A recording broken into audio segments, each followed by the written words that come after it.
McDaniel, again, it just feels like he has firm control on the game. Like I talked about that with Jerome Ting afterwards.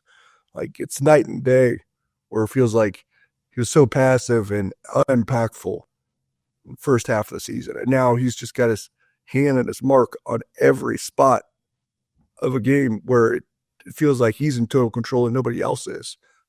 Doing it a little bit differently, but we always felt that with Marquise Noel when he was the point guard. Like he had control of the game, a tight grip on it. It was never going to get away from Kansas State. It feels like that again with McDaniel. And again, he flirts with the triple-double, and he actually, the double-double was closer with rebounds and assists rather than points. Thanks for listening to KC Sports Network, proudly presented by Emprise Bank. If you're thinking about starting a business or know someone who is, check out Emprise Bank's SBA loans. It's always good to know your options, and they can be your partner in possible. Hello and welcome to another 3 Mall Pod. I am your host today, Cole Manbeck, joined as always by Derek Young, who is joining us from his hotel room in Tempe, Arizona, as the Wildcats win their 4th consecutive game, knocking off Arizona State 71-70 on the road, back-to-back road wins, the 4-game winning streak now in Big 12 play, the longest in the Jerome Tang era, or ties for the longest in the Jerome Tang era at Kansas State. It was accomplished twice in the 2022-23 season in his very first year, where they won 4 games in league play, 2 different occasions, and the back-to-back or consecutive road wins is only the second time that Kansas State has done that in league play in the Tang era, which was actually done in Jerome Tang's very first 2 road games in Big 12 play in 2022-23 with a top 10 win at Texas and a top 20 win at Baylor, which all of this calls for a toast from our friends over at Holiday Distillery. I know the good folks over there, I'm sure, are celebrating today as the Wildcats climb back from 7-11 overall to 500 and 5-6 in league play. They now sit in 9th in the Big 12 as well, and only 1 game separates them from the 6th spot at BYU, who is sitting at 6-5 right now, as the Wildcats continue to make the uphill climb and set the stage for a monster showdown in Manhattan on Saturday as they take on top 25 ranked Kansas in the Sunflower Showdown. So go get stocked up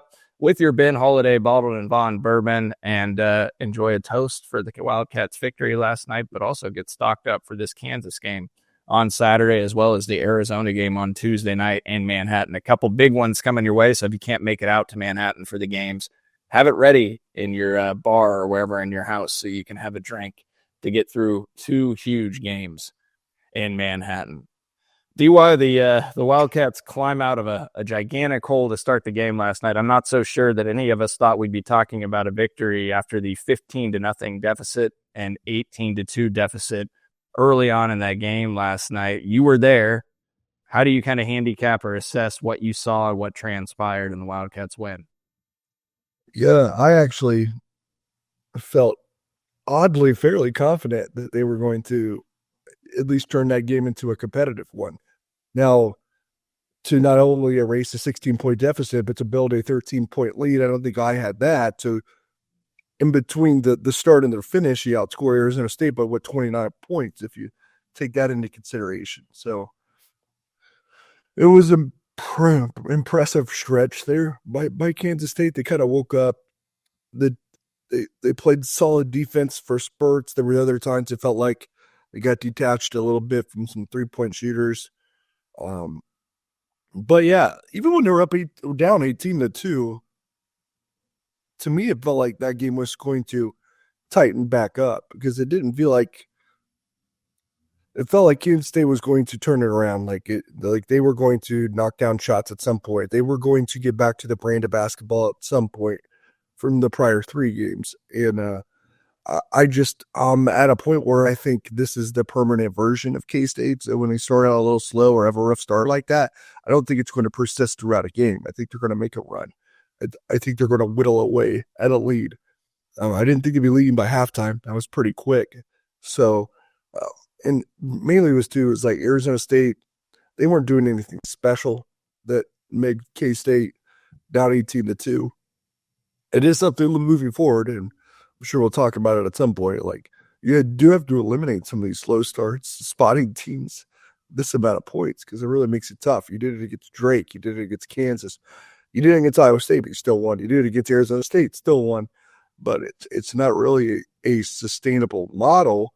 But then again, like they played really, really well. They let it get away from them there at the end, obviously, as well. I think you had your offense stall a little bit. Again, Arizona State got some 3-point shooters loose. That's kind of what they do, obviously, as well. The crowd got back into it. Simply put, I guess a good way to wrap this up is before this winning streak started, even probably before the Texas Tech and Baylor games that you also lost in Kansas. Like, this is not a game that this team would have won a month ago. So again, it just shows the market improvement that they've had under Jerome Tang in the last month. And a month might be too long, 3.5 weeks, 4 weeks, whatever it may be. Well, let's talk about that too, and kind of tie it in with that kind of last sequence in the game that we saw. So K-State's got the ball up by 1, and they this was a little bit of a qualm, I think, for a lot of us. Again, they kind of just dribble the ball at the top of the key. Doug McDaniel holds on to it, and it's really just isolate Doug and make a play, Doug, and he ends up shooting a 3 as the shot clock is close to expiring, misses. Arizona State gets the rebound with about 12 seconds left in the game, and they push the tempo up the court. And, K-State's got the 1-point lead, and you could see Coleman Hawkins, DY, trailing the play and trying to catch up to the guy who didn't know he was chasing him from behind, and he saw an opportunity to try and poke the ball loose. And Coleman Hawkins is sprinting with his head down, and he lays out head first to try and poke the ball out. The ball ends up getting knocked around. It gets loose. Multiple K-State guys dive on the floor for it. Looks like they might get it at one point. It squirts out, and Jaden Quaintance has a wide open dunk to essentially win the game with about 4 seconds left. And I was like, are you kidding me? They're going to lose in this way with all the guys hustling and getting after it. And Quaintance is going to get a loose ball, scramble. That's just how this season has gone. And David Gasson comes out of nowhere and fouls Jaden Quaintance. And somebody put it, I think it was Wildcat Frank, maybe. Shout out to Wildcat Frank. I think I follow him on Twitter. And I saw him tweet, it was a game-winning foul from David Gasson, which you don't hear very often. But as soon as he fouled him, I'm like, well, you got at least a shot to go to overtime. Quaintance is a 50% free throw shooter. He's 17 years old. He's the youngest player in college basketball. Now, he is tremendous. I mean, he's averaging over 10 points a game, 8.5 rebounds, 3 block shots per game, and he's a true freshman and the highest ranked recruit in Arizona State school history. But you knew the pressure in that moment might be a little much for Quaintance, and that maybe at least he'd miss 1 or 2. He misses both.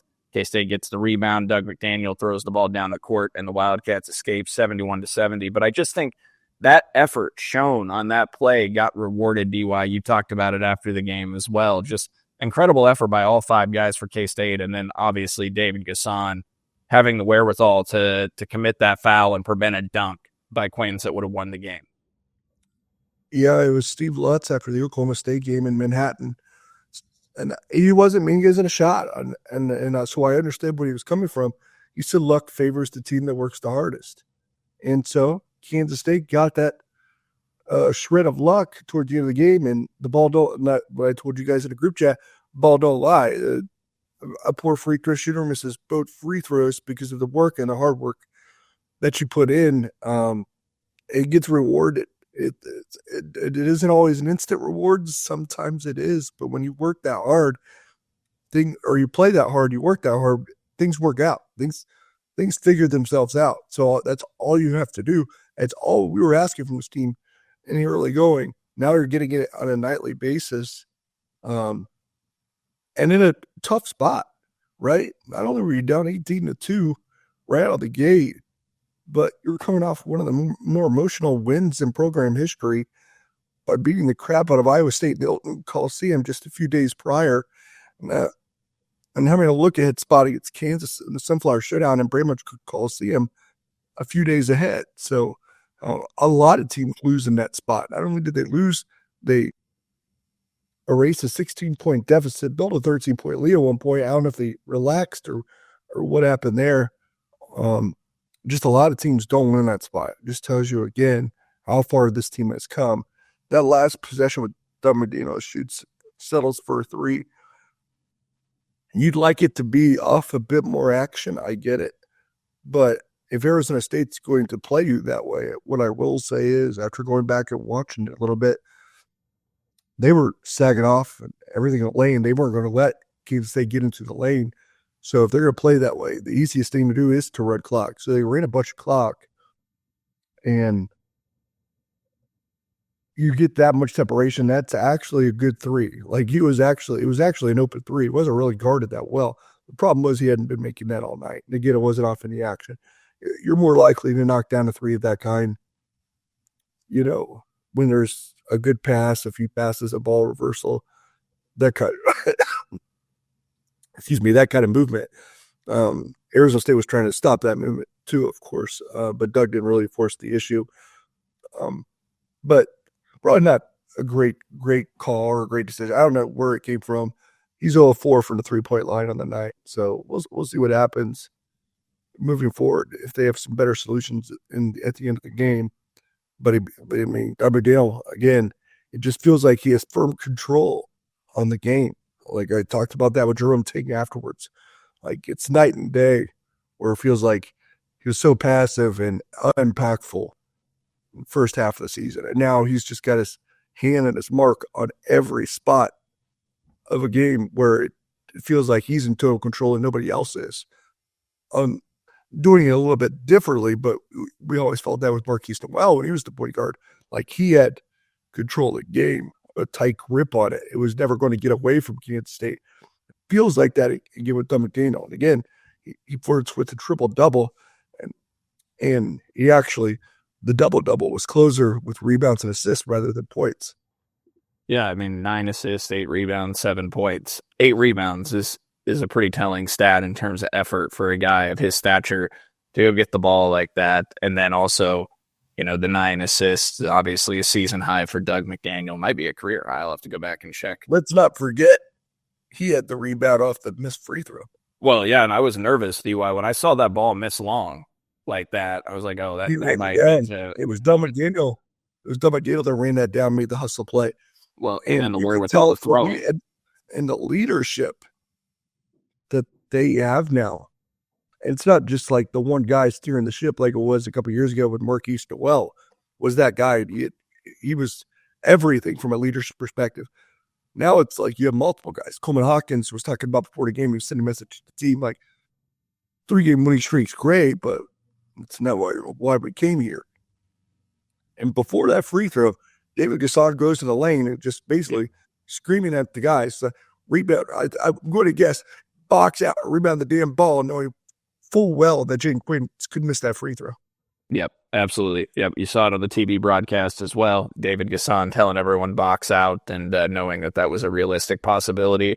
The game was on the line, and Kansas State got it done. And look, it shows the maturity of this team to win in a spot like this. Like you said, there isn't a bigger trap or sandwich game between Kansas and a win at Iowa State, snapping a 29-game winning streak that the Cyclones had, and a monster win there, and then going on the road to Tempe in kind of a lackluster environment, but coming out of there with a win, a quad 1 win. By the way, Arizona State was 57th in the NCAA net rankings. A quad 1 win is a top 75 win on the road. Now, they fell to 61st in the net, so slipping a little bit as a result of Kansas State's win. K-State moved from 82nd to 79th in the net rankings, but they've jumped from, I think, 117th in the net rankings over the last 2.5 weeks to 79th. So you're talking about a 36 spot jump. KSU_fan had the tweet last night that K-State has jumped since January 18th at KU.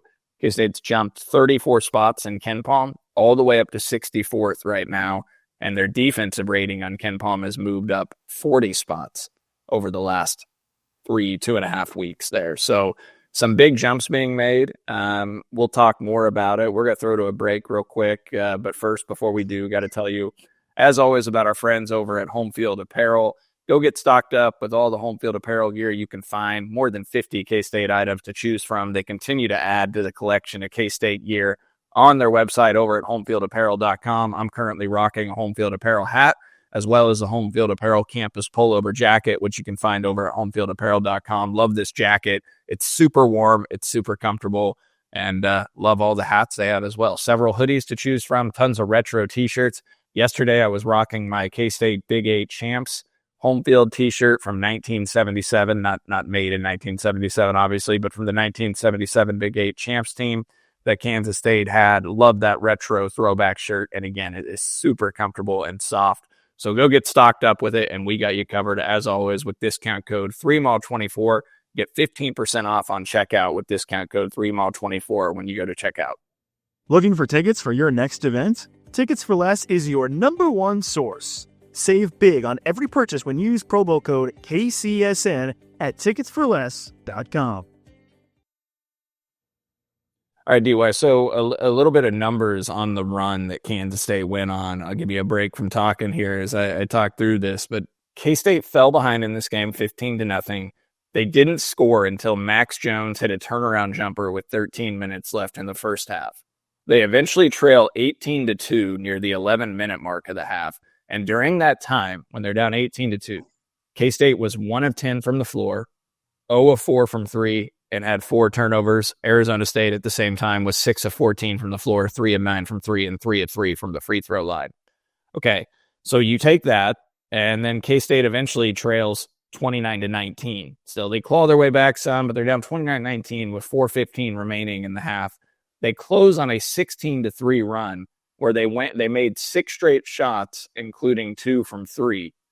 If you go from the 2:07 mark of the first half to the 12:46 mark of the second half, Arizona State scored 3 points. So that's almost a 10-minute stretch. Arizona State only scores 3 points in that. And if you go from the time that K-State's down 18-2 to the time they took their largest lead of the game at 48-35 in the second half, K-State went on a 46-17 run. During that run, K-State made 18 of its 32 field goal attempts, which is 56%. They went 7 of 15 from 3, 47%. And Arizona State, during that same stretch, went 5 of 25 from the floor, overall 20%, and 5 of 21 from 3, 24%.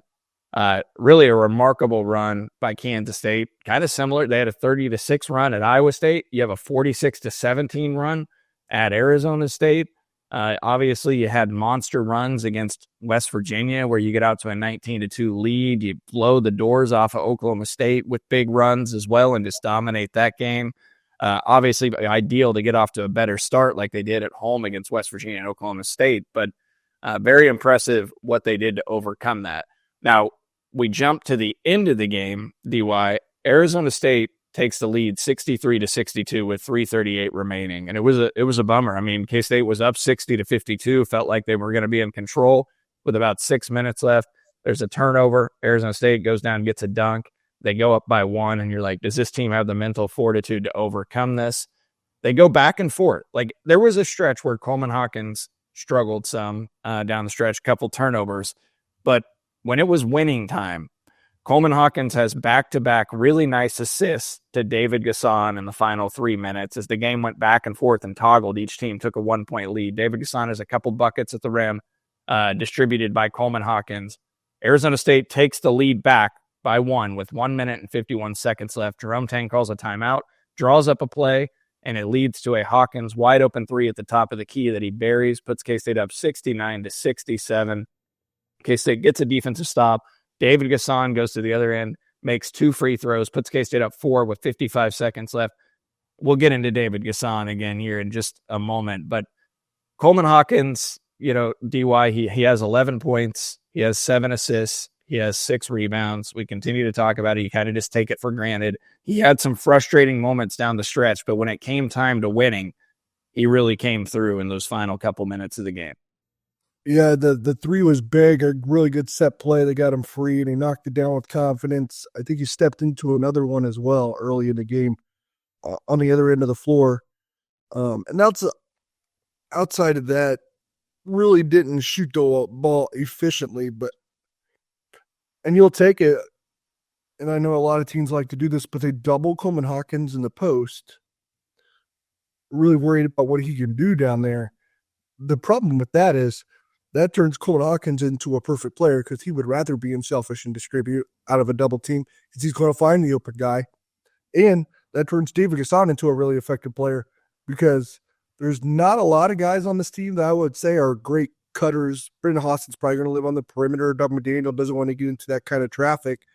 Max Jones is sometimes, but he's not always a great finisher around the rim.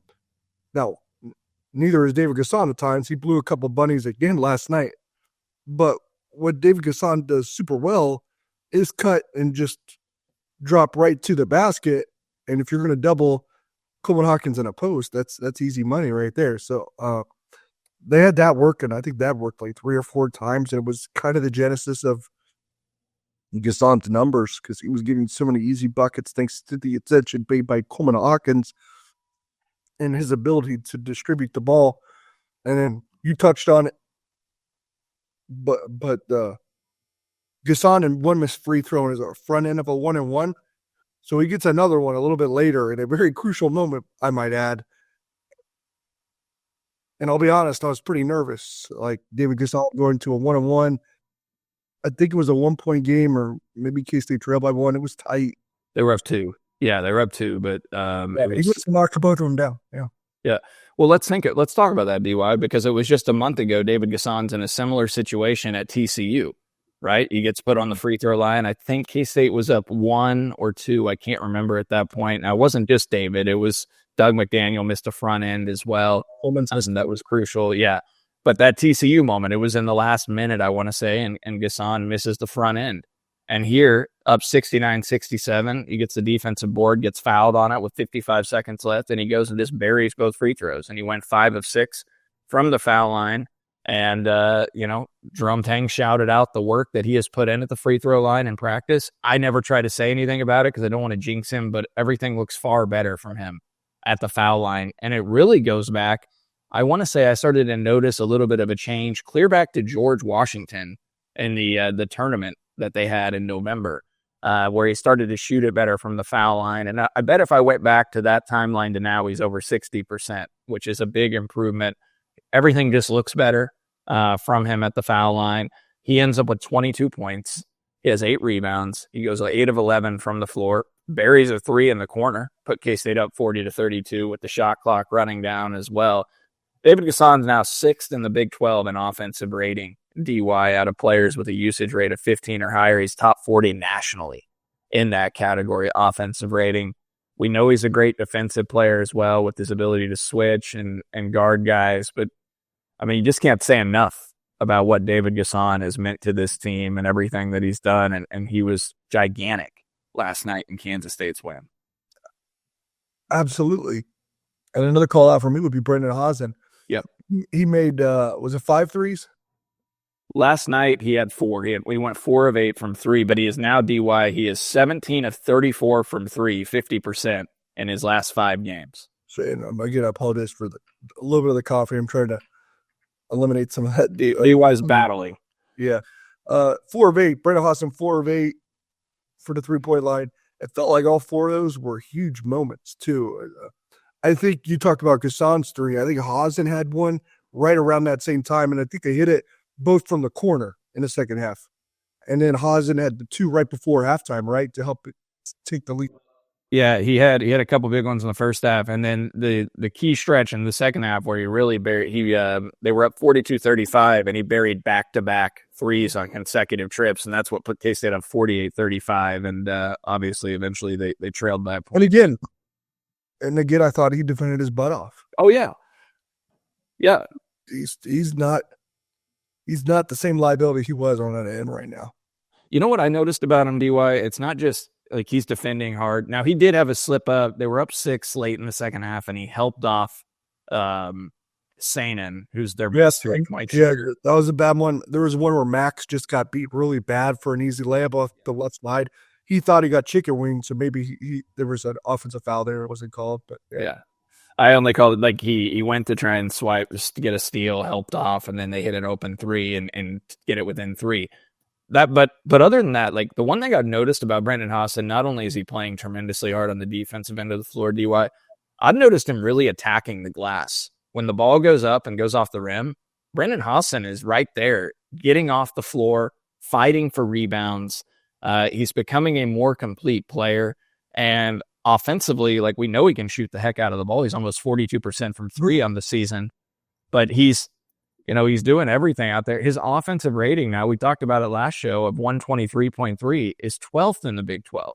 I mean, you got two guys in the top 12 of the league in offensive rating right now. Brendan Hassan continues to play really good basketball. And then Max Jones. I mean, what else can we say about him? DY, his last 4 games, over 13 points per game, 21 of 37 from the floor, 57%, 10 of 17 from three, 59%, and 5 rebounds per game, getting after it on the glass as well. And man, did he have some big shots last night. Who knows where that thing goes if Max Jones, these guys were pressing early. Like, as the missed shots continue to build, if Max doesn't get that little 8-9 footer in the lane to make it 15-2, I don't know where this goes. He hit a couple big threes in the first half, just some really big moments from Max Jones as he continues to shine for this team and adapt to the Big 12. So, and if I'm going to maybe draw some skepticism, again, I'm not trying to be super negative here. I think this has been a really positive show, but I think this is fair to point out. You're getting next to nothing from your bench right now. Like maybe that changes at some point. Maybe it doesn't hurt, but I just think that they need 1 or 2 of these guys to turn into a dude that can at least do something every now and then. But I think it's like 3 straight games, maybe 4 of the last 5, where outside of some just hustled moments and gritty plays and like just like the kind of like glue guy moments that we see actually from Moby Ike-Garuka, like, I don't know that you're getting a ton from the other guys. CJ Jones has had a kind of a rough 2 games in a row.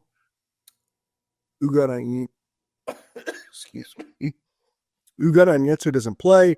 David Castillo gets just 3 minutes. I don't think I'm missing anyone there. No. So you do wonder about the kind of taxing that you're doing to your starters because of that lack of production. I said it in another group chat last night. At this point, I would be fairly comfortable saying their most reliable bench player is Moby Ike-Garuka. Yeah, he is. I mean, DY, he's scored the most points in the bench the last 2 games, 4 points getting after it on the glass. He gets so high for rebounds. Yeah. Like Drew, I'm saying everyone kind of thought it was hyperbole when we talked about that guy's athleticism. He says he wasn't sure he's ever coached an athlete of this kind. Even I was like, that seems a little bit much. But at least from this angle of it, like, I've never seen a guy have the standing vert and get off the floor as quickly as he does. There's enough tools there from Moby that he can be a good player. As they refine his skill set, his shot at the free throw line, like, I think he's made like 6 in a row from the foul line. Like, that looks mechanically solid. We know he can jump like crazy, and Jerome Tang was putting him in for defense in the last 2 minutes of the game last night. And look, he did a really nice job one-on-one against BJ Freeman, just staying with him. Now, Freeman scored. Nobody helped Moby. It was just a nice play by Freeman there that put Arizona State up back by 1 with about 1:50 left in the game. But he can move his feet as he continues to learn defensive principles. He's a guy with multiple years of eligibility after this year. This playing time that he's getting right now is valuable in his learning, and then a full offseason in the program. I think he can be a really nice piece moving forward in the future into next year. But I would echo your concern on the bench, DY, because you think about the Iowa State game, you got 6 points in 30 minutes from your bench. And in this game, you got 4 points, all from Moby, in 26 minutes from your bench. And they really just went to a 7-man rotation in the second half. David Castillo didn't play in the second half. He got 3 minutes. Played all that. Yeah. Yeah. So what I will say is, like, CJ Jones has to be better because he's the guy that is he is the guy that is apt to be that bench contributor. Now, there's enough time. We didn't think Doug McDaniel could ever be figured out, right? We didn't think this team could ever be figured out.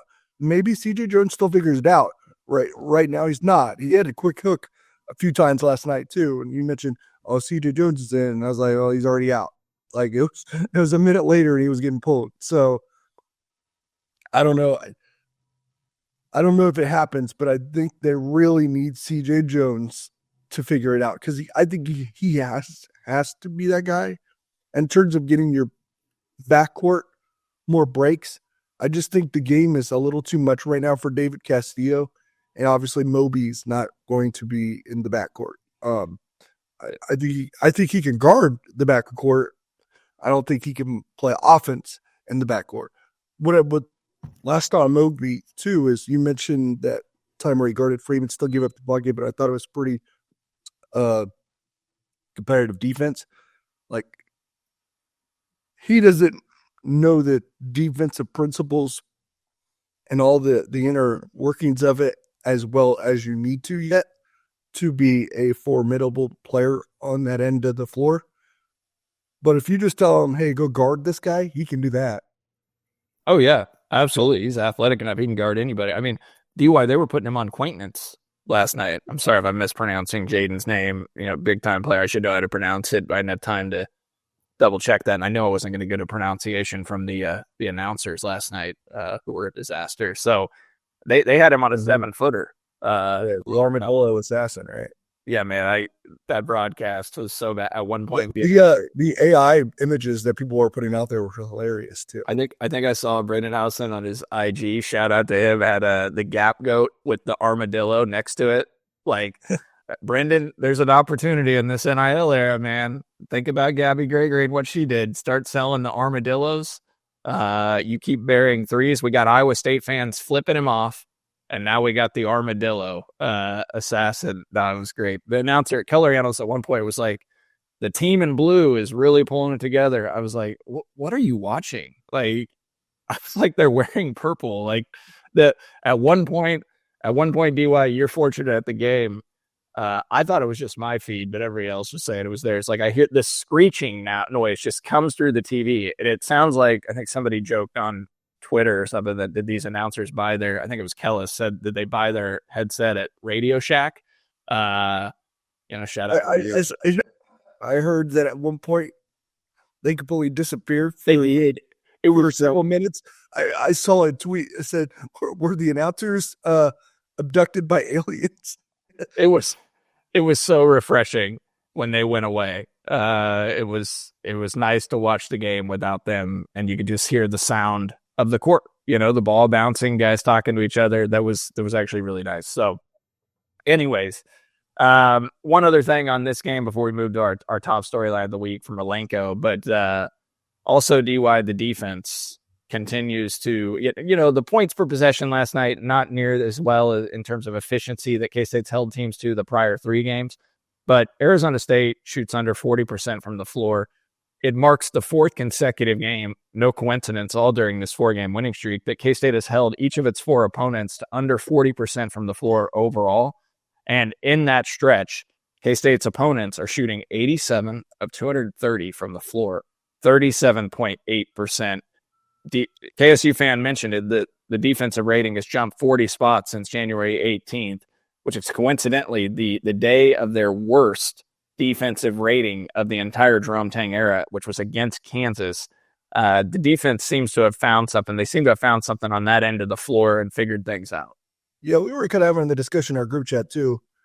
Like, Arizona State shot 25 threes in the first half. They were on pace to shoot 50. Now, a few of them, we agreed that the rotations weren't sound and they got loose. But I think there also should be some credit there. And me and you both kind of touched on it. They were also making Arizona State shoot threes that they didn't want to shoot or that they shouldn't be shooting. Like, Jihad is a below 32% free throw shooter or 3-point shooter. Jaden Quaintance is below 20%. And those guys got off like 10 threes in the first half. Yeah. Yeah. You had, Quaintance chucked 2 or 3 threes. And I was like, okay, you keep shooting because he's 16% on the season. Jihad's usually not as good as he was because he got free in the second half. He went 3 of 7. Typically, you're okay if he's going to shoot 7 threes because he's literally barely over 30%. A guy that's barely over 30%, you're probably going to be happy if you're shooting 7 threes. Yep. Yeah, and I mean, shooting threes, that's what Arizona State kind of does. They're 36% on the season, but You could tell that the talk in their locker room was we're shooting too many threes. We're also taking some dumb threes because in the second half, I felt like there were times where they turned down some open threes. I will also say this, BY. I felt like K-State made a concerted effort to get out in transition last night. Look, I mean, Arizona State. They dominated transition. They dominated the paint. Now, they dominated the paint a little bit because they doubled Coleman and he would just throw it to Kazan for an easy bucket.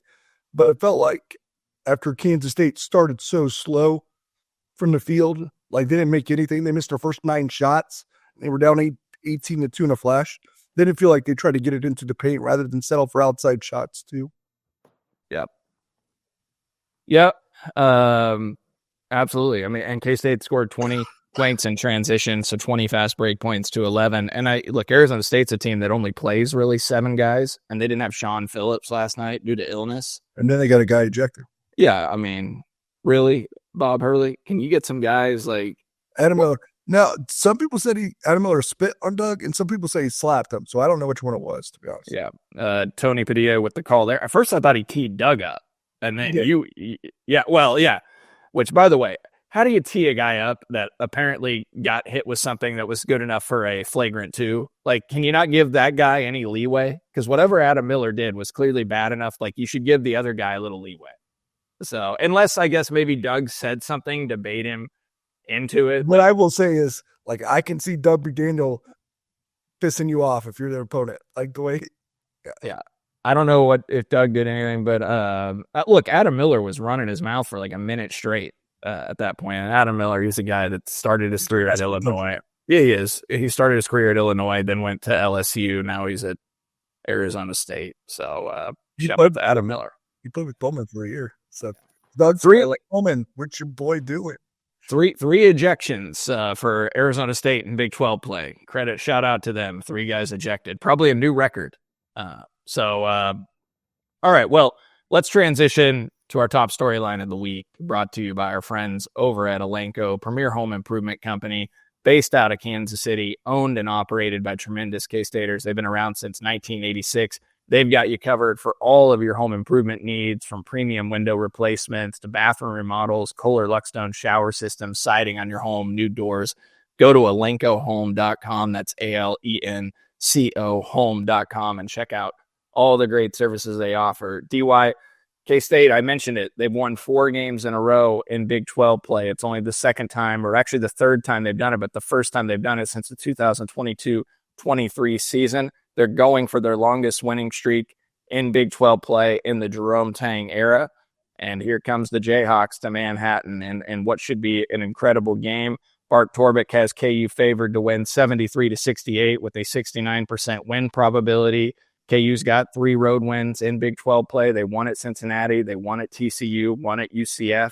They did just have the game at Baylor last Saturday where they blew the largest lead in program history, according to the graphic they showed on the screen. What was a devastating loss, but they bounced back. They knocked off Iowa State, destroyed them at home, beat them by 17, dominated the game the whole time. And K-State gets the return trip here in a rare Saturday game in the Sunflower Showdown in Manhattan. We don't get a lot of these games on Saturdays traditionally, typically Big Monday. K-State gets them 1 o'clock Saturday afternoon, Bramlage Coliseum. KU comes into the game ranked 16th in the country, but they're top 10 in KenPom. As always, top 5 defensively. K-State fell by 10 in Lawrence on January 18th. KU had its highest points per possession on the season to date at 1.31 points per possession in that game. It was the highest points per possession allowed in a game during Jerome Tang's time at K-State. But the Wildcats also averaged nearly 1.16 points per possession against KU, which ties for the highest KU's allowed on the season, tying what Houston did a couple weeks ago. DY, last 2 matchups in Bramlage Coliseum, K-State has won in Jerome Tang's time. He hasn't lost to KU in Bramlage, but they both went to overtime. A 75-70 overtime win, and then an 83-82 overtime win in the 2023 season in the Elite 8 run. It's going to be a fun one. First monstrous crowd and real true K-State atmosphere you'll see in Bramlage Coliseum this year. How do you kind of assess and handicap this game and the opportunity that presents to K-State? Because if they win, they're 6-6 in Big 12 play. and you could start to dream a little bit about an NCAA tournament bubble. I agree. The game in Lawrence was also on Saturday. The last one in Manhattan on Saturday, I believe, was actually a fake Patty's Day when Nigel Pack went off in the first half, and then Kansas State was the one that gave up a large lead, and the Jayhawks still ended up winning that game. You covered everything pretty well. I'm not going to ruin your setup too much. What I will say is this. Jerome Tech against ranked teams at Bramlage Coliseum. I wouldn't want to be the ranked team. 11-3 against ranked teams in Bramlage Coliseum, Jerome Tech. And 15 top 25 wins now in the Jerome Tang area at Kansas State. 7 of them top 10. Okay, he's not top 10 right now, but you're right. K-State has been a pain in the side of their opponents when it comes to big names and big-time teams coming into Bramlage Coliseum. Cannot wait for Saturday to get here. Get over to alencohome.com, A-L-E-N-C-O home.com. Check out all the home improvement needs that they offer, home improvement items that they offer your way, and give them a call as well. So appreciate our guys over at Alenco, who I am sure right now are enjoying the wins, and hopefully Kansas State can continue to rack those up. Depending upon when you are listening to this show, you probably might have already seen K-State versus TCU tonight in Bramlage Coliseum for the women's side. I saw Coleman Hawkins quote tweeting one of the posts from Serena Sundell that, I think he's going to be at the game tonight. Probably a lot of the men's team will be there supporting the Lady Cats in a gigantic game. TCU top 10 in the country, K-State ranked 12th, a game for really first place in the Big 12 standings. Should be an electric atmosphere. Looks like they are nearing a sellout tonight, which brings me to my point here is that Jasmine Halliburton, who I'm sure many of you have listened to all the shows that she puts on our KCSN feed for K-State on the 3 Mall channel and does a great job covering the K-State women's team, volleyball team, etc. She has an interview with K-State women's basketball head coach Jeff Mittie that dropped yesterday on the feed. So be able to go check that out. Be sure to go check it out on our feed. It's on YouTube, Apple, Spotify, all the audio platforms as well. Check out all the great work that Jasmine does, but in particular, great time to have Jeff Mittie on the show as the women are 21-2 now, won 2 consecutive games after their first Big 12 loss to Colorado on the road, and a monster game tonight. And looking forward to watching that one and hope it's a great atmosphere. So go check out all Jasmine's work on the KCSN feed as well. DY, you got anything to add, or are you good? You get home tonight? Yeah, fly home later today, obviously, and no, not a whole lot else. Hey, go to the K-State Online YouTube channel. Yeah, we got videos of the press conference where Coleman Hawkins and David Gasson talk about the win. Jerome Tang talks about the win. Thought they were both good. I think we got an exhausted Coleman Hawkins who kind of spoke a little bit more freely than usual, so it was a good time. I think you were. Were you the only one that was able to make it out to Tempe from the K-State? From the K-State media, there was actually some stringers for the Manhattan Mercury there. Okay. All right. Well, yeah, go check out the YouTube show. I saw Mason and Drew also had a post-game live show immediately after the game last night as well. You get the feeling better, DY. We get you recovery for Kansas on Saturday, and what will be a big one. So I gotta get there. Something I'll point out is when I started coming to the games, when my back, shoulder, arm area started to feel better, so I started going back to the games. Cats are 4-0 since I started going back, and 2-0 on the road.